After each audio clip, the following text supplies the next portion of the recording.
ශ්‍රද්ධා සම්පන්න කාරුණික පින්නතුනි හැම කෙනෙක්ම උතුම් සද්ධර්ම ශ්‍රවණය සඳහා සූදානම් වන මොහොත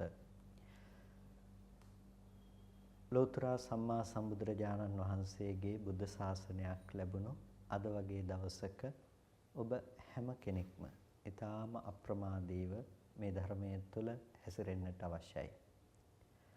පින්නතුනි මේ බුද්ධ ශාසනය ලේසියෙන් ඔබට ලබාගත හැක්කක් නෙමෙයි. වටිනා මනුස්ස ජීවිතයක් හිතන්නට පුළුවන් මනසක් මේ සෑම දෙයක්ම දුර්ලභ කාරණාවක්. ඒ සියල්ලම ඔබ ලබාගෙන තිබෙනවා. එහෙනම් ඒ සියල්ල ලබාගත් අද වගේ දවසක ඔබ ඊටාම අප්‍රමාදී වන්නට අවශ්‍යයි. පින්නතුනේ ඒ අප්‍රමාදී වීම තුළ අපේ ජීවිතයට සැලසෙන්නේ මහත්ම අර්ථයක්, මහා ලාභයක්.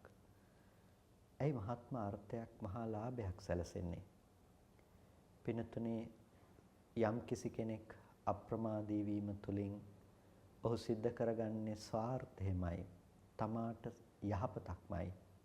ඒ වගේම තමන් එක්ක ජීවත් වෙන අනිත් අයටත් යහපතක්මයි. අන්න ඒ නිසායි අප්‍රමාදය ඊටාම වැදගත් වෙන්නේ. බුදුරජාණන් වහන්සේ නිරන්තරයෙන්ම දේශනා කරන්නේ සැපවත් වන මාර්ගය පිළිබඳව. ඒ සැපය ලෝකයේ තුල පවතින කිසිම දෙයකින් බිඳ හෙළිය නොහැකි උත්තරීතර සැපයක්. අනේ නිසයි චිත්තං දන්තං සුඛවහං කියලා දේශනා කළේ දමණය කරන ලද හිතයි සුව එලවන්නේ කියලා. එහෙනම් සැපය ලබා ගැනීම සඳහා කළ යුතු වෙන්නේ අපේ හිත දමණය කර ගැනීම. අපි ගොඩක් වෙලාවට ඒ සඳහා කරන්නේ භෞතික දේවල් සොයාගෙන ඒ පසුපස හඹා යෑම වුණත් ඒ කිසිම දෙයකින් පුළුවන් කමක් නැහැ පින්නතුනේ අපිව දුකෙන් නිදහස් කරන්නට, දුකෙන් මුදවන්නට. ඒ අපි උරුමකම් කියන අපි ලබා ගන්න, ලං කරගන්න සෑම දෙයක්ම අපිව දුකටපත් කරන්නට, අපිව දුකෙන් තබන්නට හේතු වන දේවල්. ඒ හැම දෙයක්ම අපිව දුකකින් කෙලවර කොට තබන්නේ. අපි ජීවිත කාලය පුරාවටම ඒ ධන ධාන්‍ය, වස්තු සම්පත් ආදී දේවල් පසුපස්සේ හඹාගෙන ගියාට ඒ කිසිම දෙයකින් අපව සැපවත් කොට තබන්නට පුළුවන් කමක් නැත්තේ නැහැ. යම් විදිහකට නම් අපි උත්පත්තිය ලැබුවේ ඒ විදිහටම සියල්ල අතහැරදා යන්නට සිද්ධ වෙනවා. ජරා මරණ ධර්මයන් හමුවේ අපි ගොඩනගාගත්ත සියල්ලම පුහු දෙයක් බවට පත් වෙනවා. ලෝකයේ තුල ඔබට පුළුවන් කමක් ලැබෙවි ඔබ ජීවත් වෙනකොට ඔබ වෙනුවෙන් වගකීම් ගන්නට ගොඩක් දෙනෙක් පත් කරගන්නට. ඒ වගේම ඔබට අසනීපයක් හැදුනොත් ඔබට වෛද්‍යවරු 100,000 ගණනක් ඔබට ලං කරගන්නට පුළුවන්කම ලැබෙයි. හෙද හෙදියන් ඔබට ළඟින් තියාගන්නට පුළුවන්කම ලැබෙයි. ඒ වුණාට ඔබේ වයසට යෑම දරා ගන්නට පුළුවන් කෙනෙක්, එමත් නැතිනම් ඒකත් එක්ක හුවමාරුවක් කරන්නට පුළුවන් කෙනෙක් ඔබට කවදාවත් හොයාගන්නට ලැබෙන්නේ නැහැ. ඔබට දැනෙන වේදනාවක්, ශාරීරික කායික වේදනාවක් එක මොහොතකට හරි හුවමාරු කරගන්න කෙනෙක් ඔබට ලෝකේ කවදාවත් ලැබෙන්නේ නැහැ. මරණය කරා ඔබ ලං වෙන සෑම අවස්ථාවකදීම ඒක හුවමාරු කරගන්නට පුළුවන් කෙනෙක් ඔබට ලැබෙන්නේ නැහැ. එහෙනම් ඔබ මොන තරාතිරමක ජීවත් වුණත්, මොන මට්ටම තුල ඔබ වාසය කළත් ඒ සෑම දෙයක්ම අස්තිරයි. ඒ සෑම දෙයක් හැමුවේම නොසෙල්වෙන සිතක් හදාගන්නට පුළුවන් නම් ඒක තමයි පින්නතුනි ලෝකේ වඩාත්ම සුව එළවන දේ බවට පත්වන්නේ. ලෝකයා කම්පාවන කිසිම තැනක කම්පා නොවන මනසක් මොනතරම් නිවුණු තැනක්ද? දුක කියලා කියනකොට ඉපදීම, ලෙඩවීම, මරණය, මහලු බව වගේම අපි ශෝක වන, පරිදේවයේ හඬන, වැළපෙන, විලාප තියෙන මේ සෑම දෙයක්ම දුක කියලා බුදුරජාණන් වහන්සේ හඳුන්වා දෙන්නේ. එතකොට මේ සෑම දෙයක්ම අපි වේදනාත්මකව හොඳින් හඳුනා ගන්නා දේවල්. ඒ සෑම තැනකම නොසෙල්වෙන හිතක් හදාගන්නට බැරිකම නිසා මේ සත්‍ය සසරේ අනන්ත අප්‍රමාණ කාලයක් දුක් විඳිනවා. පටාචාරාව පිස්සයක් වගේ දුවගෙන ගියේ හිත හදානුගත්ත නිසා. කිසා ගෞතමිය මලදරුවා ඔසවාගෙන ගියේ හිත හදාගන්නට නොහැකිකම ලැබුණු නිසා. මහා දරුණු හිතක් තිබුණු අංගුලිමාල නිවුණු හිතක් ඇති මහරහතන් වහන්සේ නමක් බවට පත් උනේ හිත හදාගත්ත නිසා. දුක් විඳපු පටාචාරාවන් කිසాగෞතමී වැනි අයවලුන් නිවි සැනසුනේ හිත හදාගත්ත නිසා. ලෝකයේ තුල ධනයෙන් බලයෙන් උගත්කමින් ලබන්නට බැරි උත්තරීතර දෙයක් තමයි සිතේ සැනසීම උපදවා ගැනීම. සැනසීමක් නැති තැනක රජකමද සිටුකමද කිසිම දෙයකින් ඇති වැදගත්කමක් ඇත්තේ නැහැ. සෑම තැනකම සිත තැවුලින් වාසය කරන්නට වෙනකොට ඒ කිසිම දෙයක් හමුවේහි වටිනාකමක් Tamanට දැනෙන්නේ නැහැ. දවසක් ධර්මාශෝක රජුගේ මලනුවන් රජුගෙන් විමසා සිටියේ ඔබ ඇයි භික්ෂුන් වහන්සේලාට මෙච්චර ගෞරව දක්වන්නේ? ඔවුන්ට ගෞරව කරන්නට කිසිම හේතුවක් නැහැ කියලා. මේ පිළිබඳව ප්‍රායෝගික පාඩමක් රජුරෝ තමන්ගේ සොහොයුරාට උගන්වනවා. සොහොයුරාට කියනවා දින 7ක් මම ඔබට රජකම දෙනවා. ඔබ සියලු රාජ්‍ය සම්පත්තීන් භුක්ති විඳින්නට අවශ්‍යයි. හැබැයි 7 වෙනි දවසේ මම ඔබව ඝාතනය කරනවා. ඔබව මරණයට පත් කරනවා. එහෙනම් ඔබ මේ දින 7 සුවසේ රාජ්‍ය සුව අනුභව කරන්නට කියලා ඔහුට රාජ්‍ය පවරලා රජු විවේක ගන්නවා. දවස් 7කින් පස්සේ කැඳවනවා. ධර්මාශෝක රජුගේ කතාව ඔබ කවුරුත් දන්නවා. චණ්ඩාශෝක කාලෙදී ඒ ඔහුගේ ක්‍රියාකලාපයන් පිළිබඳව ඉතින් තමන්ගේ සොහොයුරා දින 7කට පස්සේ නැවත කැඳවලා අහනවා කොහොමද ඔබ සුවසේ හිටියද? මේ සියලු රාජ්‍ය සම්පත්තිය භුක්ති විඳින්මින් ඔබ සැපසේ වාසය කළාද මේ දින 7 කියලා. එහෙම අහනකොට කියනවා ස්වාමීනි මම කොහොම සතුටින් ඉන්නද? මම කොහොම රජ සැපත් අනුභව කරන්නද? දවස් 7කට පස්සේ මැරෙන මරණය ගැන හිත මම මහ වේදනාවකින් මම මහ දුකකින් තැවෙමින් හැම මොහොතකම කාලය ගත කළේ. ස්වාමීනි ඒක හිතන්නට බැරි තරම් මහ වේදනාවක්. හරි අමාරු දෙයක්, දරන්නට අමාරු දෙයක්. මෙන්න මේ වෙලාවේදී රජුරෝ කියනවා එහෙනම් ඔබට දින 7කට පස්සේ එන මරණය ගැන හිතනකොට ඔබ ඔච්චර තැවුණා. හැබැයි මේ භික්ෂූන් ධර්ම මාර්ගය තුල ගමන් කරන අයවලුන් ඊළඟ මොහොතේ තමන් කරා පැමිණෙන මරණය පිළිබඳව මෙනෙහි කරන අය. ඒ අය ඔබ වගේ තැවීමක් නැතුව, දාහයක් නැතුව සිතේ සැනසille හිත හදාගෙන වාසය කරනවා. ඒකම ප්‍රමාණවත් නේද? ඔවුන්ට වන්දනා කරන්නට කියලා. පින්තුනේ ඒක තමයි හිත හදා ගැනීමෙහි තිබෙන වෙනස්කම. ලෝකයා ශෝක කරන තැන ශෝක නැතුව ඉන්න පුළුවන්කම තියෙනවා. ලෝකයා දුක් විඳින තැන දුක උපද්ද ගන්න නැතුව වාසය කරන්නට පුළුවන්කම තියෙනවා. ලෝකයා සසර ගමනක ගමන් කරනකොට අපිට නතර වෙලා නිවෙන්නට පුළුවන්කම තිබෙනවා. ඒ නිසා මේ ධර්මය උත්තරීතරයි. බුදුරජාණන් වහන්සේ අපට මඟ පෙන්වුවේ දේශනා කළේ ඒ උත්තරීතර නිවීම, ඒ උත්තරීතර දහම් මඟ අපි කොහොමද අපේ ජීවිතයට ප්‍රායෝගිකව යොදාගන්නේ කියන දේ පිළිබඳව. එනිසා ඔබත් උත්සාහවත් වන්නට ඕනේ නිවීම ඔබේ ජීවිතය තුළ ඇති කරගන්නට.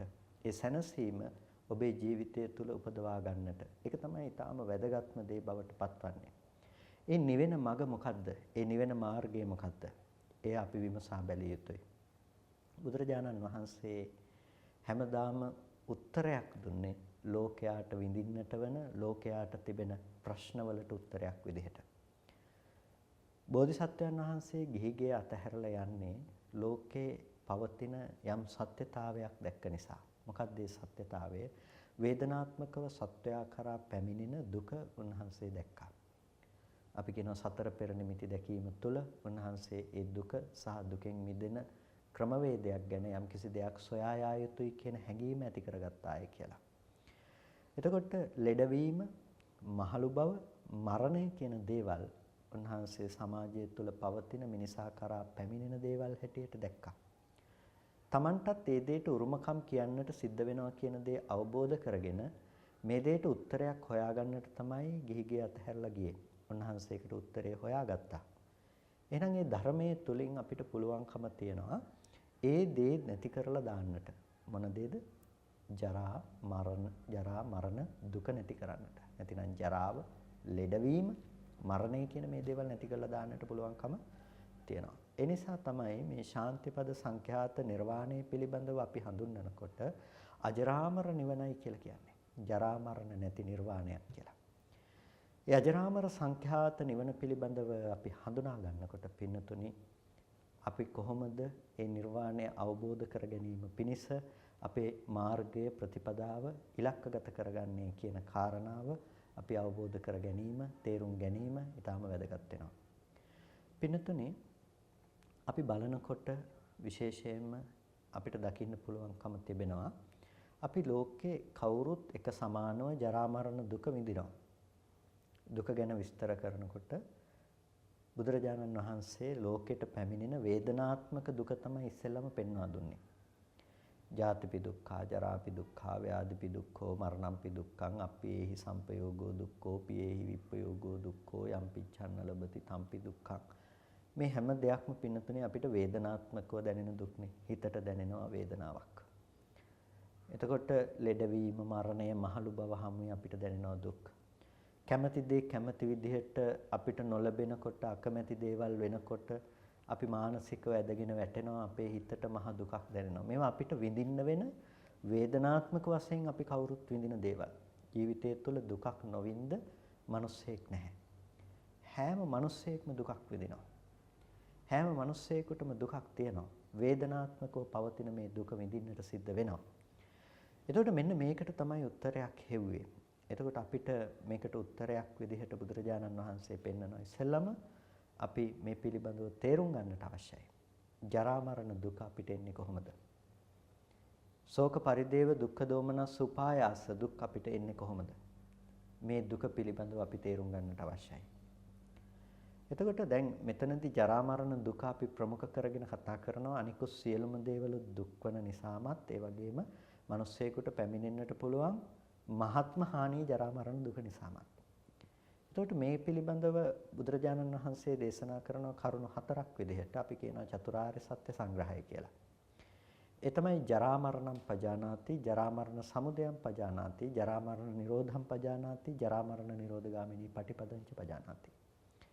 ජරා මරණය හඳුනා ගන්නවා, ජරා මරණ නිරෝධය, ජරා මරණ සමුදය හඳුනා ගන්නවා, ජරා මරණ නිරෝධය හඳුනා ගන්නවා, ජරා මරණ නිරෝධගාමිනී ප්‍රතිපදාව පිළිබඳව හඳුනා ගන්නවා.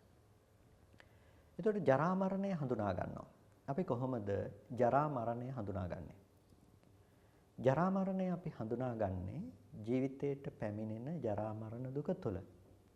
ජරා මරණ දුක තුළ කියන්නේ ඔබ ඔබේ මනස පැත්තට, ඔබේ හිත පැත්තට ඔබ ටිකක් හැරිලා බලන්න. ඔබ තරුණ වයසේ ඉන්න කෙනෙක් නම් ඔබේ පොඩි කාලෙට ඔබ මනසින් පොඩ්ඩක් ගමන් කරලා බලන්න.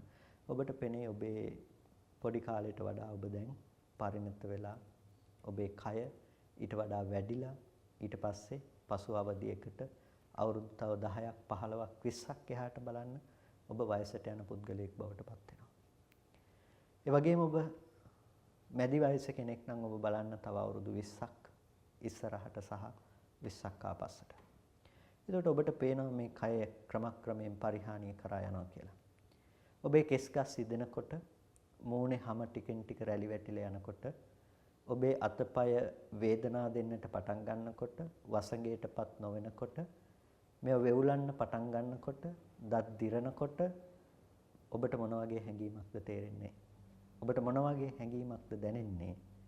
ඔබේ ඔළුවේ නරකසක් ඇති වෙනකොට කෙස් ගස් ටිකක් ඉදෙනකොට ඔබට මොන වගේ අදහසක්ද ඇති වෙන්නේ? මූණේ තිබුණ පැහැපත් බව, හැම ඇදුණුකම ටිකක් අඩු වෙලා ගිහිල්ලා හැම එකතු වෙලා රැලි වැටෙන්න පටන් ගන්නකොට ඔබට මොන වගේ දෙයක්ද දැනෙන්නේ? එතකොට දැනෙනවා මම ටිකක් වයසට යනවා කියන එක. මට වෙනද වගේ දැන් දේවල් කරන්න බෑ, අපිත් දැන් වයසයි කියලා ඔබට දැනෙන්න පටන් ගන්නවා. ඒකම පින්නතුනේ ලෝකේ ඔබ අසරණ ස්වභාවයට පත් කරන තැන දක්වා යනවා. අනිත් අය කතා කරන දේ මොකද්ද කියලා ආපහු ඕනෑ කමින් අහගෙන ඉඳලා අහලා තේරුම් ගන්න වෙන දවසක් ඔබට උදා වෙනවා. අත කකුල තියෙන තැන නෙමෙයි තියෙවෙන්නේ, වෙන තැනක තියෙවෙන්නේ. අතපය Tamanට වසඟයටපත් නොවන තැනකටපත් වෙනවා. ඔබට ඒ ස්වභාවයට පත්වන්නට සිද්ධ වෙනවා. ඒ தത്വයට ඔබ අනිවාර්යයෙන් මුහුණ දෙනවා. ඒ නිසා අපේ ජීවිතේ අපි කවුරුත් ඒ ජරා දුක කියන දේ භුක්ති විඳින්නට සූදානම්ව සිටිය යුතුයි. එතකොට අපි ඒ විදිහට ජරා දුක ඔබ කරා පැමිණෙන විදිහ ගැන ඔබ ටිකක් හිතලා බලන්න. මරණයටපත් වෙන දුක පිළිබඳව ඒ දුක ඔබ කරා පැමිණෙන්නට පුළුවන් විදිහ ගැන පොඩ්ඩක් හිතලා බලන්න. එතකොට මේ දුක ඔබ කරා පැමිණෙන්නට පුළුවන් කියලා ඔබට දැනෙනකොට අපි එකෙන් මිදෙන්නට මොකද්ද කරන්න ඕනේ කියන කාරණාව ගැන ඔබට යම් අවබෝධයක් ධර්මයේ තුලින් ඔබටම ලබා ගන්නට පුළුවන් වෙයි. ජරා මරණම් පජානාති කියලා දේශනා කරනකොට ජරා මරණය දන්නවා ජරා මරණය දකින්නවා කියලා කියනකොට මේ ජරා මරණය පිළිබඳව දකින බව අපිට තව පරයයකින් කතා කරන්නේ. මේකම අපිට ඇතුළත් කොට කියන්න පුළුවන් මොකක්ද? දුක්ඛංච පජානාති. දුක දන්නවා. දුක්ඛංච පජානාති දුක පිළිබඳව දන්නවා. දුක පිළිබඳව හඳුනා ගන්නවා. ඒක තමයි ඊළඟ ක්‍රමවේදය. එතකොට දැන් ජරා මරණය දන්නවා කියන්නේ ආ දුක හඳුනා ගන්නවා. දුක හඳුනා ගන්නවා කියන්නේ පින්නතුනේ අර වේදනාත්මක දුක කියන දේ පමණක් මේ වේදනාත්මකව දුක හඳුනා ගන්නට අපිට 아무තුවෙන් ධර්මය සම්මර්ෂණය කරලා මේක ඇතුලේ උත්සාහවත් වෙලා කරන්න දෙයක් නෙමෙයි නේද අපිට වේදනාත්මකව විඳිනවා. විඳීම තුළ ලැබෙන දේ අපි 아무තුවෙන් හොයාගෙන යන්න අවශ්‍ය නැහැ නුවණින් දකින්න යන්න අවශ්‍ය නැහැ. හැබැයි එතන තියෙනවා ඇත්තක්. එතන තියෙනවා යථාර්ථයක් ඒ තමයි දුක. එනිසා අපි තේරුම් ගන්නට ඕනේ ජරා මරණය කියන තැන තියෙනවා කරුණු දෙකක්. ඒ තමයි ජරා මරණ ධර්මය සහ ජරා මරණ දුක. මේක ඊටාම වැදගත් දෙයක්. ජරා මරණ ධර්මය සහ ජරා මරණ දුක. ඒ කියන්නේ ධර්මයන්ගේ ජරාවක් තිබෙනවා. තේසං ධම්මානං ජරා ජීරණතා කියලා කියන්නේ ඒකට. ඒ ධර්මයන්ගේ ජරාවක් වයසට යෑමක් දිරීමක් තිබෙනවා. ඒ ධර්මයන්ගේ සිද්ධ වෙන දෙයක්. තේසං ධම්මානං ජරා ජීරණතා. එතකොට මේ ධර්මයන්ගේ ජරා ජීරණතාවයක් සිද්ධ වෙනවා වගේම පිනතුනේ අපි අද විඳින තැන තියෙන්නේ මොකද්ද? ඒ ධර්මයන්ගේ ජරා ජීර්ණතාවයද? නෑ. තේසං සත්තානං තම්හි සත්තනිකායේ ඛණ්ඩිච්ඡං පාලිච්ඡං වල්ලිච්ඡචතා. එතකොට දත් කැඩෙන බවක් තියෙනවා නම්, කෙස් ඉදෙන බවක් තිබෙනවා නම්, හම රැලි වැටිලා යන බවක් තිබෙනවා නම්, ආයුෂයේ ගෙවිලා ගිහිල්ලා මරණයට ටිකෙන් ටික ලං වෙන බවක් තියෙනවා නම් මෙන්න ජරා දුක. ජරා දුක. මේ දේවල් හැමෝම අපි දුක උපද්ද ගන්නවා. ඇයි? තේසං සත්තානං තම්හි සත්තනිකායේ. ඒ සත්වයන්ගේ ඒ සත්වනිකායේ ඔවුන්ට භුක්ති විඳින්නට වෙන, ඔවුන්ට අත් විඳින්නට වෙන දෙයක්. මගේ හැම රැලි වැටෙනවා, මගේ කෙස් සිදෙනවා, මම දුකටපත් වෙනවා. මේක ඔවුන්ට භුක්ති විඳින්නට සිද්ධ වෙන, අපිට භුක්ති විඳින්නට සිද්ධ වෙන දෙයක්. ඒ කියන්නේ පින්නතුනේ ලෝකයේ ස්වභාව ධර්මයක් තිබෙනවා. ඒ ධර්මය අපි පුද්ගලයෙක් කියලා ග්‍රහණය කරගන්නකොට, කෙනෙක්ගේ කියලා අපි අල්ල ගන්නකොට, කෙනෙක්ගේ කියලා අපි හිතනකොට, ඒක පස්සේ අපි යනකොට මොකද්ද වෙන්නේ? අන්න අපිට මම දිරනවා, මම ලෙඩ වෙනවා, මම මැරෙනවා. ඒ දුක අපි කරා ගලාගෙන එනවා. ඒක තමයි මේ දුක්ඛේ ප්‍රාරම්භය, දුකේ හට ගැනීම, දුකේ ගලාගෙන යෑම ජීවිතයේ. එතකොට මෙන්න මේ දුකෙන් ගලාගෙන යන එක අපි නතර කරගන්නට අවශ්‍ය වෙන්නේ. එතකොට මේ දුක මේ විදිහට ඇති වෙලා තියෙන අර දුක්ඛ ධර්මතා ටිකක් අනුව පිනතුනේ ඔබේ ගෙවත්ත දිහා ඔබ බලන්නකෝ. ගෙවත්තේ පැලෑටි ගස් කොළන් තියෙනවා. මේ දේවල් මැරිලා යනවා. මේ දේවල් ලෙඩ වෙනවා. මේවා ටිකෙන් ටික මරණය කරා ගමන් කරනවා. ඔබට හිතෙනවද මම ලෙඩ වෙනවා, මම මැරෙනවා කියලා? නොහිතෙනවා නම් ඔබට එතන දුකක් නැහැ. ඔබ ඒක ඒ විදිහට දකින්න නැත්නම්, ඔබට ඒ බඳු සංඥාවක් නැත්නම්, ඔබට ඒ බඳු සිතීමක් නැත්නම්, ඔබට ඒ බඳු දැනගැනීමක් නැත්නම් පින්නතුනේ ඔබට එතන දුකක් නැහැ. ඔබට දැනෙන්නේ මම වයසට යනවා කියලා එතනදී දැනෙන්නේ නැහැනේ. එතන දුකක් නැහැ ඒ නිසා ඔබට. බුදුරජාණන් වහන්සේ අහන්නේ භික්ෂුන් වහන්සේලාගේ මහණෙනි මේ ජේතවනාරාම භූමියේ තියෙන දැව දඬු තන ආදී දේවල් යම් කිසි මිනිස්සු ඇවිල්ලා මේ දේවල් අරගෙන යනකොට මහණෙනි ඔබලට හිතෙනවද අම්හේ ජනා හරතිති අපිව මිනිස්සු ඇවිල්ලා අරගෙන යනවා කියලා ඔබලට හිතෙනවද කියලා අහනවා. ස්වාමීනි නෑ අපිට එහෙම හිතෙන්නේ නෑ කියන. ඇයි? ඒ දේවල් මම නෙමෙයි. ඒ දේවල් මගේ නෙමෙයි. ඒ දේවල් මගේ ආත්මේ නෙමෙයි. එතකොට පින්නතුනේ මේ රූපය කියන්නේ මමද? මේ රූපය කියන්නේ මම නෙමෙයි. රූපය කියන්නේ මගේ දෙයක් නෙමෙයි. මගේ ආත්මවත් වූ දෙයක් නෙමෙයි. එහෙනම් මොකද්ද? මේක කන බොන ආහාරයෙන් හැදිච්ච දෙයක්. පින්නතුනි ගහකට පුළුවන්කම තියෙන එතන ප්‍රාණයක් නැති වුණත් පොළවේ තියෙන ඕජාසාරය උරාගෙන ඒ ගහ වැඩෙන්න පුළුවන්කම තියෙනවා. හිතනවද පින්නතුනි මේ කයට විඥානයේ බැසගෙන නොතිබුණේ නම් මෙබඳු වැඩිමක් වර්ධනයක් වෙයි කියලා? මේ මොහොතේ මේ කයෙන් විඥානයේ පහ වුණොත් මොකද වෙන්නේ? මේක අතහැරලා දාපු දර කඩක් වගේනේ. දර කඩේ වැඩිමක් නැහැනේ. දර කොටේක වර්ධනයක් නැහැ. ඒක මොකද්ද වෙන්නේ? ටික මොහොතින් මොහොත දිරලා යනවා විතරයි. ඒ වගේ මේ කයෙන් විඥානය අපගත වුණොත් මොකද වෙන්නේ? මොහොතක් ගානේ. ගත වෙන තප්පරයක් ගානේ මේකේ ස්වභාවය වෙනස් වෙලා විකෘති වෙලා මේක ඉදිමිලා නිල් වෙලා පණුව ගහන තත්ත්වයටපත් වෙන්නේ නැද්ද? පත් වෙනවා. එතකොට මේ කය මමද? මේ කය මම නෙමෙයි. එහෙනම් මේක මට ඕන විදිහට තියාගන්න පුළුවන්ද? වයසට යන්න එපා කියලා Tamanට ඕන විදිහට බෑ. මේක මගේ ආත්මය නෙමෙයි. ශුන්‍යයි. කනබුන ආහාර ප්‍රත්‍යයෙන් ඉපදුණු දෙයක්. කනබුන ආහාර ප්‍රත්‍යයෙන් උපද්දපු දෙයක්. එතකොට පින්නතුනි මේ කයේ ස්වභාවය සත්පුද්ගල ආත්ම භාවයෙන් ශුන්‍ය වූ බුදු ධර්මතා මාත්‍රයක් පමණයි. ඒකට අන්න ඒ බඳු ලෙස පවත්වන මේ කය ඕනම මොහොතක බිඳී යන්න පුළුවන් දෙයක්. ඒකට ඒ බඳු අනාත්ම කය මම කියලා හිතෙනකොට මේ කය වෙනස් වෙනකොට මම වෙනස් වෙනවා කියන දුක එන්නේ නැද්ද? දුක එනවා. මේ ලෝකයා පින්නතුනි එකම වේදනාවට දෙපාරක් දුක් විඳිනවා. කයට දැනෙන දුක දැනෙනවා. ඒක ස්වභාවයෙන්ම සිද්ධ වෙන දෙයක්. පින්නතුනි බුදුරජාණන් වහන්සේටත් ඒ දුක දැනෙනවා. පෙට්ටිම ආගිලායති කියලා ඇතැම් වෙලාවට බුදුරජාණන් වහන්සේ දේශනා කරන්නේ සරියුත්තර වහන්සේ මගේ පිට රිදෙනවා මේ ධර්ම දේශනාව කරන්න කියලා.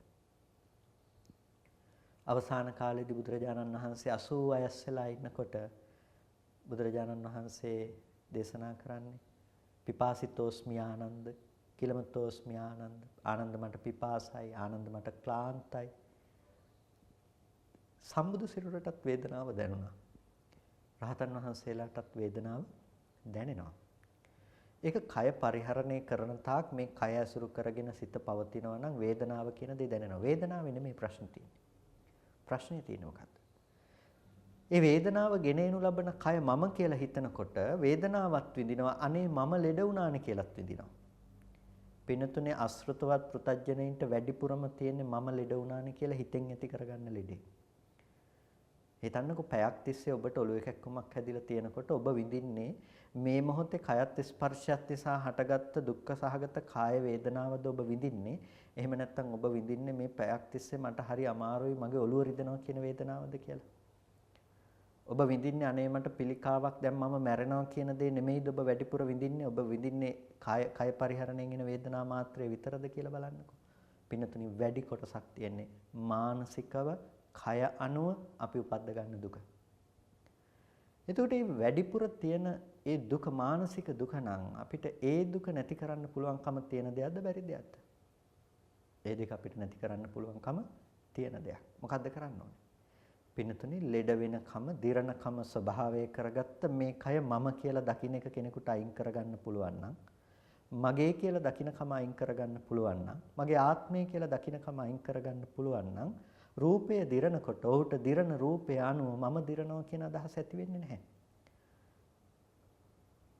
අපිට ගැටලුව තියෙන්නේ ජරා මරණ දුක හම්බ වෙන්නේ, ජරා මරණ දුක විඳින්න සිද්ධ වෙන්නේ ජරා මරණ ධර්මය මම කියලා පේන නිසා.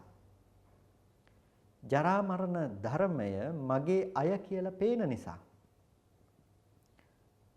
ඔබට ඔබ වටේට ඉන්න ඔබ ආදරය කරන අය දිරනවට, වයසට යනවට, ලෙඩ වෙනවට, මැරෙනවට ඔබ කැමති නැහනේ. හැබැයි ලෝකෙ ඉන්න හැම කෙනෙකුටම විඳින්න සිද්ධ වෙනවානේ. තමන් එක්ක ඉන්න තමන් ආදරය කරන අය ලෙඩ වෙන දුක, මරණයටපත් වෙන දුක විඳින්න සිද්ධ වෙනවානේ. ඇයි? පින්නතුනි ලෙඩවීම කියන ධර්මය අපි තමන්ගේ පැත්තේ උපදවන නිසා. ලෙඩවීම කියන දේ අර අනාත්ම රූපය මම දන්න කෙනෙක් කියන දේ තමන්ගේ පැත්තේ උපදව ගන්නකොට, ආදරණීය කෙනෙක් කියලා තමන්ගේ පැත්තේ උපදව ගන්නකොට එයා ලෙඩ වෙලා කියලා හිතෙනකොට දුක දැනෙනවා. වෙන දෙයක් නිසා නෙමෙයිනේ. හිතනකොට දුක දැනෙනවා. තමන්ගේ හිත ඇතුලේ පුද්ගලයා ජීවත් කරවගෙන මෙච්චර කල් මගෙත් එක්ක ආදරෙන් හිටියා නේද කියලා ඒ ගැන හිතනකොට එන දුක ඔබ දකිනවා දැන් මේ මරණයත් එක්ක ආපු දුකක් හැටියට. ඇත්තටම දුක එන්නේ මරණයත් එක්කද? එහෙමත් නැතිනම් ඔබ ඒ තැනක ඔබ උපද්ද ගන්න අර සංකල්පනා ටිකක් එක්කද? පින්නතුණියේ දුක හදාගන්නේ මේ පැත්තේ. එතකොට අපිට පේනවා ජරා මරණ දුක කියන දේ හැම වෙලාවකදීම උපදින්නේ ඒ සත්ව පුද්ගලයින්ට ඒ රූපේ මම කියලා පේනකොට මගේ අය කියලා පේනකොට තමයි රූපේ පැත්තෙන් දුක ගලාගෙන එන්නේ. අපිට පේනවා නම් හටගත්තු රූපේ ඉතුරු නැතුව නැති වෙන ධර්මයක් හැටියට ඒ රූපය කියන ධර්මය හමුවේ පින්නතුනේ ඇත්තේ නැහැ. ලෙඩවීම කියලා දෙයක්. රූපය කියන ධර්මය හමුවේ ලෙඩවීම කියන දේ ඇත්තේ නැහැ. වේදනාව කියන ධර්මය හමුවේ ලෙඩවීම කියන දේ ඇත්තේ නැහැ. සංඥා සංඛාර විඥාන කියන ධර්මයන් හමුවේ ලෙඩවීම කියන දේ ඇත්තේ නැහැ. ස්කන්ධ ධර්මයෝ හටගෙන ඉතුරු නැතුව නැති වෙන ධර්මයන්. ඒක ඒ මොහොතේ හේතු ටිකක් නිසා උපදිනවා. හේතු ටික නැති වෙනකොට නැති වෙලා යනවා. මොහොතින් මොහොත වෙනස් වෙන දෙයක්. මොහොතින් මොහොත හටගෙන නැති වෙන එක ඇතුලේ මම හිතනවා නම් සත්වයක් ජීවත් වෙනවා, පුද්ගලයෙක් ජීවත් වෙනවා, ආත්මයක් පවතිනවා කියලා හිතනවා නම් පින්නතුනේ අන්න ඒක නිසා තමයි දුක එන්නේ. දැන් ජරා මරණම් පජානාති කියනකොට ජරා මරණය පිළිබඳව දන්නවා කියනකොට පින්නතුනේ මේ දුක පිළිබඳව අපිට හැඳිනීමක් එන්නට අවශ්‍යයි. ඒ කියන්නේ ලෝකේ ජරා මරණ ධර්මයක් තිබෙනවා, ජරා මරණ දුකක් තියෙනවා. එතකොට මේ ජරා මරණ ධර්මය හැමුවේ ජරා මරණ දුක උපද්ද ගන්න විදිය ගැන අපිට අදහසක් ඇති වෙනවා. ඒකම තමයි ජරා මරණ සමුදයම් පජානාති කියලා කියන්නේ. ජරා මරණ සමුදය හඳුනා ගන්නවා. ජරා මරණය හටගන්නේ කොහොමද කියලා. කොහොමද පින්නතුනි ජරා මරණය හැදෙන්නේ? ජරා මරණය හටගන්නේ ජාති සමුදය, ජරා මරණ සමුදය. ජාතිය තිබුණොත් ඉපදීම තියෙන තැනක ජරා මරණ දුක උපදිනවා. යම් තැනක ඉපදීම තිබුණොත් ඉපදීම තියෙන තැනක ජරා මරණ දුක අනිවාර්යෙන් ඔබට විඳින්න සිද්ධ වෙනවා. ඔබ කරා ඒ දුක පැමිණෙනවා. එතකොට ජාතිය ඉපදීම නිසායි ඔබට ජරා මරණ දුක උරුමකම් කියන්නට සිද්ධ වුනේ. ඉපදීම ජාතිය කියලා කිව්වේ මොකද්ද? පින්නතුනේ ජාතිය කොටස් දෙකයි. ඒ ධර්මයන්ගේ ජාතිය සහ සත්පුද්ගලයන්ගේ ජාතිය. තේසං ධම්මානං ජාති. ඒ ධර්මයන්ගේ ජාතිය සහ තේසං සත්තානං තම්හි සත්තනිකායේ ජාති සංජාති ඔක්칸ති අබිනිබ්බත්ති කන්දානම් පාතු භාවෝ ආයතනානම් පටිලාභෝ මෙන්න මේ පෙන්නන જાතිය. ඒ සත්වයින්ගේ ඒ සත්වනිකායේ තේසං සත්තානං තතත්තාය කියලා කියන ඒ සත්වයින්ගේ එසේ වීම කියන දේ. දේවානං දේවත්තාය දෙවියන්ගේ දෙව් බව පිණිස ඊට පස්සේ මනුස්සයින්ගේ මිනිසත් බව කියලා යමක් තියෙනවා නම් තිරිසංගත සත්තුන්ගේ තිරිසංගත බව සර්පයන්ගේ සර්ප බව කුරුල්ලන්ගේ කුරුළු බව. එතකොට එසේ බවක් තියෙනවා නම් ඒ බඳු ස්වභාවයක් තිබෙනවා නම් අන්න ඒ බඳු ස්වභාවයේ හට ගැනීම ඔබට මේ ස්කන්ධ ටික මත හිතෙනවා නම් මම මිනිස්සෙක් මම පුද්ගලයෙක් කියලා. මනුස්ස ලෝකෙ ඉපදුණු පුද්ගලයෙක් කියලා පින්නතුනේ ඔබට මනුස්ස ලෝකෙට අදාළ දුක් ටික විඳින්න වෙනවම තමයි. කෙනෙකුට හිතෙනවා නම් එතන එබඳු ලක්ෂණයන්ගෙන් ඉන්න මෙබඳු කෙනෙක් කියලා තමන්ව හම්බ වෙනවා නම් සත්වනිකායක જાතියක් විදිහට ඔබට හම්බ වෙනවා නම් ස්කන්ධ ටික අල්ල ගන්න පුළුවන් විදිහට ඔබට සැකසෙනවා නම් ඒක තමයි පින්නතුනේ જાතිය. හැබැයි එතන තියෙන જાතියේ ස්වභාවයක් තේසං ධම්මානං ಜಾති කියලා. ඒ ධර්මයන්ගේ જાතියක් තියෙනවා. ඒ ධර්මයන්ගේ જાතිය කියලා කියන්නේ පින්නතුනේ ඒ ධර්මයන්ගේ හට ගැනීමක්. කුමන ධර්මයන්ගේද? ස්කන්ධ ධර්මයන්ගේ හට ගැනීම. රූපය හට ගන්නවා. රූපය හට ගන්නවා කියලා කියන්නේ ඇස කන නාසය දිව ශරීරය කියන මේ ප්‍රසාද රූප ජනනය වෙනවා. ප්‍රසාද රූප උපදිනවා. ඇහි චක්කු ප්‍රසාදේ ඉපදුනාම බාහිර රූපය ආපත්‍යාගම වෙනවා. රූපය ඇවිල්ලා ඇහැට ගැටෙනවා. එතකොට රූපය ගැටුණේයි ඇහැට ප්‍රසාදේ ඉපදුණු නිසා. ප්‍රසාදේ ඉපදුණේයි කන බොන ආහාරය නිසා ප්‍රසාදය හැදුවා. කන බොන ආහාරය විතරද? නෑ, රූපය අසුරු කරන විඥානය නිසා. ඇයි එහෙම විඥාණයෙන් රූපය අසුරු කරන්නේ? අවිද්‍යාව, කර්මය, තණ්හාව නිසා. එතකොට අවිද්‍යාව, තණ්හා, කර්ම නිසා තමයි මෞකුසකට ප්‍රතිසන්දි වශයෙන් විඥානය බැසගන්නේ. බැසගත් විඥාණයට අනුරූපව තමයි ඒතන ප්‍රසාද රූපාදිය උපදින්නේ. එතකොට ඔබට යම් රූපයක් ඇහැට පේනවා නම් ඔබට රූපේ පේන මම මේ පැත්තේ හම්බ වෙනවා නම් ඔබට මේ දැනෙන මාව හම්බ වෙනවා නම් ස්පර්ශ වෙන විඳින ඇහෙන මේ මම හම්බ වෙනවා නම් ඔබට ඉබඳු රූපයක පහළවීමක් සිද්ධ කරලා තියෙන්නේ මේ හේතු ටිකක් නිසා. අවිද්‍යාව, කර්මය, තණ්හාව සහ ආහාර ප්‍රත්‍යය. යම්කිසි වේදනාවක් ඔබට දැනෙනවා නම් වේදනාව උපදින්නේ ස්පර්ශ ප්‍රත්‍යයෙන්. ඇහැට රූපයක් ගැටුණොත් තමයි එතන වේදනාවක් උපදින්නේ. කනට ශබ්දයක් ස්පර්ශ වුණොත් තමයි වේදනාවක් උපදින්නේ. වේදනාවක් උපදින තැනක තමයි ඔබට හඳුනා ගැනීමක් කරන්න පුළුවන්කම තියෙන්නේ. හඳුනා ගැනීමක් කළොත් තමයි ඔබට චේතනාව පවත්වන්න පුළුවන්කම තියෙන්නේ. චේතනාවක් පවත්වනවා නම් තමයි දැනගන්න පුළුවන්කම තියෙන්නේ. මේ ධර්ම එකට ඉපදෙන ධර්ම. වේදනා, සංඥා, සංඛාර, විඥාන කියන ධර්මය. එතකොට මේ ඔක්කොම වේදනා, සංඥා, සංඛාර, ස්පර්ශ ප්‍රත්‍යයෙන් හට ගන්නවා විඥානයේ නාම රූප ප්‍රත්‍යයෙන් පවතිනවා. එතකොට මෙන්න මේ ධර්මයන්ගේ පැවැත්ම මොහොතින් මොහොත සිද්ධ වෙන දේවල්. සිතක් කියලා කියන්නේ ස්කන්ධ ධර්මයක්. සිතක් කියලා කියන්නේ ස්කන්ධ ධර්මයක්. සිතක් හට ගන්නවා කියනකොට ස්කන්ධ හතරයි. එතන යම් විදීමක් තියෙනවා නම් වේදනා ස්කන්ධේ, හඳුනා ගැනීමක් තිබෙනවා නම් සංඥා ස්කන්ධේ, සිතීමක් තියෙනවා නම් සංස්කාර ස්කන්ධේ, දැන ගැනීමක් තියෙනවා නම් විඥාන ස්කන්ධේ. ඔය ටිකනේ හිතක් කියලා කියන්නේ. එතකොට සිත කියලා කියන්නේ මොහොතින් මොහොත සිත් හටගෙන ඉතුරු නැතුව නැති වෙනවා කියලා කියන්නේ. මොහොතින් මොහොත ස්කන්ධ ටිකක් හටගෙන ස්කන්ධ ටික ඉතුරු නැතුව නැති වෙනවා. එතකොට සිත් දෙකක් අතර ව්‍යාපාර ණයක් තියෙනවද? ඒ කියන්නේ මෙතනින් මෙතනට යන මොනවා හරි තියෙනවද? මම මේ හිතේ ඉඳලා අනිත් හිතට මම කියන ගතිය යනවා. මේ හිතේ ඉඳලා මේ හිතට මම හිටියා කියන ගතිය යනවා. මේ හිතේ ඉඳලා මේ හිතට මම වයසට ගිහිල්ලා කියන ගතිය යනවා. එහෙම හිතින් හිතට යමක් යනවද? නැහැ. අපි දැක්කනේ දැන් රූපයේ එහෙම එකක් තිබුණේ නැහැ කියලා. රූපේ දර කඩක් වගේ කියලා අපි කිව්වනේ. ඒකට හිතේ තියනවද එහෙම ගතියක්? පින්නතුනේ හිතෙත් එහෙම එකක් නැහැ. හිත මොහොතින් මොහොත හටගෙන ඉතුරු නැතුව නැති වෙනවා. එහෙනම් මොකකද අපි පුද්ගල ආත්ම සංඥාවන්ගෙන් ඇසුරු කරන්නේ? මේ ස්කන්ධ ටික පුද්ගලයෙක් කියලා මට පේනවා නම් පුද්ගලයෙක් කියලා පේන තැනක ඔබට ජරා මරණ දුක ශෝක පරිදේව දුක්ඛ දෝමනස් උපායාස මේ හැම දෙයක්ම ඔබ කරා ගලාගෙන එනවා. ඒ ඔබට නතර කරන්න පුළුවන් කමක් නැත්තේ. ඒක කිසිම විදිහකින් ඔබට නතර කරන්න පුළුවන් කමක් නැත්තේ. ඒ නිසා ඔබ ඒ දේ නවතාලිය යුතුයි. ඔබ ඒ දේ නවතාලිය යුතුයි. ඔබ ඒ දේ නතර කරන්නට ඕනේ. නතර කරන්නට ඕනේ නම් ඔබ කළ යුත්තේ මොකද්ද? ජාති නිරෝධා ජරා මරණ නිරෝධෝ. ජාති නිරෝධයෙන් ජරා මරණ නිරුද්ධ වෙන්නේ. එහෙනම් ජාතිය නැති කරන්න ඕනේ. ජාතිය නැති කළොත් තමයි පින්නතුනේ ඔබට මේ ජරා මරණ දුක නැති කරන්නට පුළුවන්කම තියෙන්නේ. ඒ කියන්නේ ජාතිය නැමැති දුක නැති කළොත් ඔබට පුළුවන්කම තියෙනවා ජරා මරණය නැමැති මේ දුක නැති කරලා දාන්න.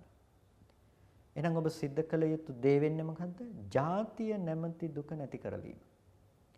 ජාතිය නැමැති දුක නැති කරලීම තමයි ඔබ සිද්ධ කළ යුතු දේ බවට පත් වෙන්නේ. කොහොමද ජාතිය නැති කරන්නේ? අයමේව අරියෝ අට්ඨංගිකෝ මග්ගෝ ජාති නිරෝධ ගාමිනී පටිපදා. නැත්නම් ජරා මරණ නිරෝධ ගාමිනී පටිපදා. මේ ආර්ය අෂ්ටාංගික මාර්ගය තමයි ජරා මරණ නිරුද්ධ කරන්න තියෙන ක්‍රමය. දැන් ප්‍රතිපදාවක් පනවනවා බුදුරජාණන් වහන්සේ. මොකද්ද? ජරා මරණය නැති කරන්න ඕනේ නම් ඔබට පුළුවන් කමක් නැහැ ඒක බෙහෙත් බීලා කරන්න. ඔබට පුළුවන් කමක් නැහැ වයසට නොයා ඉන්න. ඔබ යනවා. තාවකාලිකව ඔබ මොන දේවල් කරන්න හැදුවත් ඔබ වයසට යනවා. ඔබ මරණයටපත් වෙනවා. ඔබට බෑ ඒ දුක එතනින් නැති කරන්න. එහෙනම් ඒකට තියෙන ක්‍රමයක්. ඒ තමයි ආර්ය අෂ්ටාංගික මාර්ගය. ඒ තමයි ඔබ ඔබේ වත්තේ තියෙන දිරණ ගස්, මැරෙන ගස් මම කියලා හිතන්නේ නැති වෙනකොට ඒවා දිරලා ගියාට, මැරිලා ගියාට ඔබට දුක එන්නේ නැහැ වගේ. ඔබට මේ දිරණ කය මම කියලා හිතන්නේ නැත්නම්, නැති වෙන ස්කන්ධ ටික මම කියලා හිතන්නේ නැත්නම් ඔබට දුක නැති වෙන ක්‍රමයක් තියෙනවා. එහෙනම් අන්න ඒ ක්‍රමය අපි උපද්ද ගන්න ඕනේ. ඒක තමයි සම්මා දිට්ඨිය කියලා කියන්නේ. ඇත්ත ඇති හැටියට දකින්න. අන්න අපි කොහොමද දැන් සම්මා දිට්ඨිය උපදවගන්නේ? ජීවිතේට කොහොමද අපි සම්මා දිට්ඨිය උපදවගන්නේ? ඇත්ත ඇති හැටියට අපි දකින්නේ කොහොමද? පින්නතුනි, ඇත්ත ඇති හැටියට අපිට දකින්න තියෙන්නේ අපි අසුරු කරන තැන තිබෙන යථාර්ථය, යථාභූත ස්වභාවය අප තේරුම් අරගනිමින්. එතකොට අපි අසුරු කරන තැන තියෙන මොකද්ද? ජරා මරණ ධර්මයේ තේරුම් ගන්නට ඕනේ. ජරා මරණ ධර්මයේ තේරුම් ගන්නට ඕනේ. ජරා මරණ ධර්මයේ තේරුම් ගන්නකොට අපිට පේනවා ජරා මරණ දුක උපද්දන්නේ හැම වෙලාවකදීම ජරා මරණයේ ස්වභාවය කොටගත් ධර්මයෝ සත්වයක් පුද්ගලයෙක් කියලා අපි තණ්හා කරනකොට එතනින් දුක එනවා කියන එක. එතකොට අපිට මේ ජාතිය නැති කරන මඟ අපිට පැහැදිලි කරගන්නට පුළුවන්. ඒ නිසා ඔබ තේරුම් ගන්නට ඕනේ රූපය ජරාව ස්වභාව කොටගත් ධර්මයක්. ඇස ජරාව ස්වභාව කොටගත් ධර්මයක්. ඇහැට පේන රූපේ ජරාව ස්වභාව කොටගත් ධර්මයක්. කන ජරාව ස්වභාව කොටගත් ධර්මයක්. කනට ඇහෙන ශබ්දය ජරාව ස්වභාව කොටගත් ධර්මයක්. එහෙනම් අපි මිදෙන්න ඕනේ මොකකින්ද? ඇහෙන් මිදෙන්න ඕනේ. රූපයෙන් මිදෙන්න ඕනේ. කනෙන් මිදෙන්න ඕනේ. සද්දයෙන් මිදෙන්න ඕනේ. මේ සියල්ලංගෙන්ම මිදිය යුතුයි. මේ සියල්ලංගෙන්ම මිදිය යුතුයි. රූපයෙන් මිදෙන්න ඕනේ කියනකොට ඇස, කන, නාසය, දිව, ශරීරය, රූප, ශබ්ද, ගන්ධ, රස, ස්පර්ශ කියන මේ සියලු ධර්මයන්ගෙන් මිදෙන්නට ඕනේ. මේක ටිකක් වෙනස් කතාවක් නේ. මේක ටිකක් වෙනස් කතාවක්. ඇයි මේක ටිකක් වෙනස් කතාවක් කියලා කිව්වේ? පින්නතුනි මේක පුද්ගලයෙක්ගේ කියලා අපි හිතනකම් මේ ධර්මය අපිට ධර්ම විදිහට පේන්නේ නැතුව අපිට පේනවා සත්වයක් විදිහට, පුද්ගලයෙක් විදිහට. පුද්ගලයා වයසට යනවා, පුද්ගලයා ලෙඩ වෙනවා, පුද්ගලයා මැරෙනවා. අන්න එතකොට අපිට දුක ගලාගෙන එන්නේ. එතකොට දැන් මේ ධර්මයන්ගේ ස්වභාවය අවබෝධ කරගත්තාම පින්නතුනි අපිට පේන ඇහැ අනිත්‍යයි, රූපය අනිත්‍යයි. ඇහැ සත්වයක් නෙමෙයි නම් රූපේ සත්වයක් නෙමෙයි නම් ඔබට කවදාවත් රූප පෙනිලා තියනවද? රූප දකින්න පුළුවන් මම ඉන්නවද? රූප මට පෙනුණු පුද්ගලයෝ ඉන්නවද? නැහැ. ඇයි? ඇහැට පෙනුනේ රූප විතරයි. රූපය අනිත්‍ය ධර්මයක්. ඒ රූපය ආයේ කවදාවත් දකින්න බෑ. අතීතෙ තිබිලා ආවත් නෙමෙයි, අනාගතයට තියනවත් නෙමෙයි. ඇහැ අතීතෙ තිබුණත් නෙමෙයි, අනාගතයට තියනවත් නෙමෙයි. හටගත්ත දෙයක් ඉතුරු නැතුව නැති වෙලා යනවා. කන ඒ විදිහටමයි, ශබ්දේ ඒ විදිහටමයි. එහෙනම් රූපේ ස්වභාවය මොකද්ද? හටගෙන ඉතුරු නැතුව නැති වෙලා යන ධර්මයක්. එහෙනම් රූපේ පැත්තේ සත්වය පුද්ගලයෝ හිටියද? නැහැ. ඔయిత වෙන එහා ගියපු වෙනත් රූපයක් ඔබට දකින්න පුළුවන්ද? ඇස, කන, නාසය, දිව, ශරීරය කියන ආයතන ටිකෙන් ගන්න දේවල් හැර ඔබට වෙන රූප දකින්න පුළුවන්ද? බැහැ. ඔබට වෙන රූප දකින්න පුළුවන් කමක් නැත්තේ. ඔබ ඇසුරු කරන්නේ මේ ටික තමයි. ඇහැට පෙනුනොත් ඒක වර්ණ රූපේ පමණයි. කනට ඇහුනොත් ඒක ශබ්ද රූපේ පමණයි. රූපේ ස්වභාවය තමයි පෙර නොතිබී හටගෙන ඉතුරු නැතුව නැති වෙන එක. එහෙනම් ඒක සත්වයක් පුද්ගලයෙක් නෙමෙයි. ඔබට සත්ව පුද්ගල බවක් මමවත් අනුන්වත් කියලා දෙයක් හම්බ වෙලා නැහැ. වේදනාව ස්පර්ශ ප්‍රත්‍යයෙන් උපදින. ඔබ මේකට හේතු ප්‍රත්‍ය සම්මර්ෂණය කළ බලනකොට ඔබට පේනවා හිතත් මේ මොහොතේ හටගෙන මේ මොහොතේ නැති වෙන ධර්මයක්. රූපයත් හටගෙන නැති වෙන ධර්මයක්. එහෙනම් මේ එකක්වත් සත්ව පුද්ගල ආත්ම භාවයක පවතින දේවල් නෙමේ. හටගෙන නැතුව යන ධර්මතා සමූහයක් පමණයි කියලා. පින්තුණී මේ ධර්මය හටගෙන නිරුද්ධ වෙන ධර්මතා ටිකක් නම් අපි ඒක පුද්ගලයෙක් විදිහට, සත්වයෙක් විදිහට ස්කන්ධ ටික ගන්න නිසා නේද දුක එන්නේ. අන්න එහෙනම් අපිට ඒ දුක මේ ධර්මතා ටික මත නැතිනම් මේ ඇස කන නාසය ආදී ධර්මයන් මත අපි පවත්වන්නේ නැත්තම් පුද්ගල බව අපිට දුක එන්නේ නැහැ. දුක ගේන්න හේතු නැහැ. මේ ධර්මයන් මත අපි මේ දුක පවත්වන්නේ නැත්තම් අපිට මේක ගේන්න හේතු නැහැ. ඇහැ පැත්තේ මම ඉන්නවා නම්, රූප දකින මම ඉන්නවා නම් මට වයසට යන්න පුළුවන්, ලෙඩ වෙන්න පුළුවන්, දුක එන්න පුළුවන්කම තියෙනවා. මට පේන අය ඉන්නවා නම් ඒක ඇතුලේ මගේ අය ඉන්නවා, පිට අය ඉන්නවා, වටින දේවල් නොවටින දේවල් තියෙනවා, ලැබීම් නොලැබීම් දුක එන්න පුළුවන්. හැබැයි පින්නතුනි මට රූපේ පැත්තේ එකක්වත් නැත්තම් රූපේ නිරුද්ධ නම්, නිරුද්ධයි කියන්නේ ඔබට ඇහැට රූප පේන්නේ නැතිලා ගිහිල්ලා නෙමෙයි. රූපේ නිරුද්ධයි කියලා කියන්නේ මොකද්ද? රූපේ නිරෝධය ප්‍රත්‍යක්ෂ කරලා ඔබ දකිනවා ඇහැට එනවනම් වර්ණ රූප මාත්‍රයක්. ඒක මේ මොහොතේ හටගෙන ඉතුරු නැතුව නැති වෙලා යන දෙයක්. ඒක මේ පෙනුනට පස්සේ ආයෙත් තියනවත් නෙමෙයි, පේන්න කලින් තිබිලාවත් නෙමෙයි. එතකොට ඔබට හම්බෙනවා පුද්ගලයා තුළ ගොඩනැග ලෝකය කියලා ගොඩනගා ගන්න දේ. ඒකේ අනිත්‍යතාවය බුදුරජාණන් වහන්සේ පෙන්වුවේ. ඒක ප්‍රත්‍යක්ෂ කරනවා. ඒක තමයි සම්මා දිට්ඨිය කියලා කියන්නේ. ජරා මරණ ධර්මය කියලා කියන්නේ ඒකට. හටගත්ත ධර්මය ඉතුරු නැතුව නැති වෙනවා. එතකොට මේ ජරා මරණ ධර්මය පිළිබඳව ඔබ ප්‍රත්‍යවේක්ෂා කරනකොට අර ජරා මරණ දුක උපද්ද ගන්න සත්වපුද්ගල බවට මොකද වෙන්නේ? ඒක නොහට ගන්න බවට යනවා. ඇයි? ඔබට දැන් පුද්ගලයෙක්ගේ පැත්මක් පේන්නේ නැහනේ. පුද්ගලයෙකුගේ පැත්මක් නැත්තම් ස්කන්ධ ටිකක් තුළ පුද්ගලයෙක් දිරන්න පුළුවන්ද? පුද්ගලයෙක් මැරෙන්න පුළුවන්ද? මේ දෙකටම ඉඩක් නැහැ. පින්නතුනේ එතන ජරා මරණ දුක නැහැ. ජරා මරණ දුක මිදිලා. ජරා මරණ දුක නැති කරපු පුද්ගලයෙක් ඉන්නවද?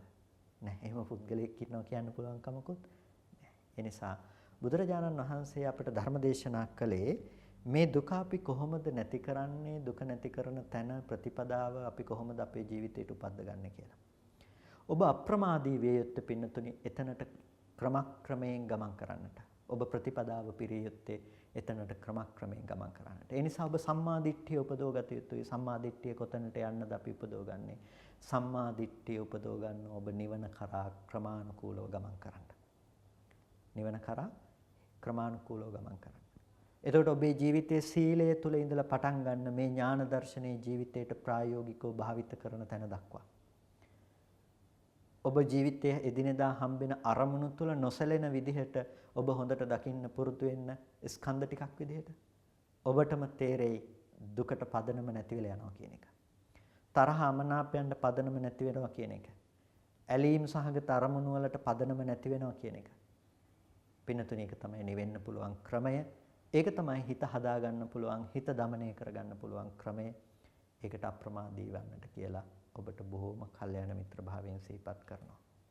ඉතින් කල්පනා කරගන්න අද දවසේදීත් ඔබ සියලු දෙනාම මේ විදිහට වටිනා කුසලයක් සිද්ධ කරගන්නට යෙදුණා. සද්ධර්ම ශ්‍රවණය කරලා යෝනිසෝ මනසිකාරයේ පවත්තලා වටිනා කුසලයක් සිද්ධ කරගත්තේ. මේ සිද්ධ කරගත්ත සියලුම කුසල ධර්මයන් අපි මේ වෙලාවේදී අනුමෝදන් කළ යුතු අයට අනුමෝදන් කරමු. පළමුවෙන් අපට අර්ථයෙන් ධර්මයෙන් අනුශාසනා කරන අපේ ධර්මාචාර්ය අවසරයි මාංකඩවල සුදස්සන ස්වාමීන් වහන්සේට, අවසරයි මාංකඩවල නන්දරතන ස්වාමීන් වහන්සේට, ස්වාමීන් වහන්සේලා දෙනමටම උතුම් නිවනින් සැනසීම පිණිස හේතු පාරමිතාවක්ම වේවා කියලා ප්‍රාර්ථනා කරනවා. ඒ වගේම මේ සියලු කුසල ධර්මයන් සියලු දෙවියන්ටත් අපි අනුමෝදන් කරනවා. දෙවියෝ මේ පින් සතුටින් සාදුනාදයෙන් අනුමෝදන් වනු ලබත්තා. දෙවියන්ට මේ පින් උතුම් නිවනින් සැනසෙන්නටම හේතු උපනිශ්‍රයම වේවා කියලා සාදු කියලා දෙවියන්ටත් පින් අනුමෝදන් කරමු. ධර්ම ශ්‍රවණය කළ ඔබ සෑම සිළු දෙනාටත් මේ උතුම් කුසලය නිදුක් නිරෝගී සුවපත් බව චිරජීවනයේ සඳහාම අමා මහ නිවනින් සැනසෙන්නටම හේතු උපනිශ්‍රයම වේවා කියලා සාදු කියලා ප්‍රාර්ථනා කරගන්න. හැම දිනාටම තෙරුවන් සරණයි.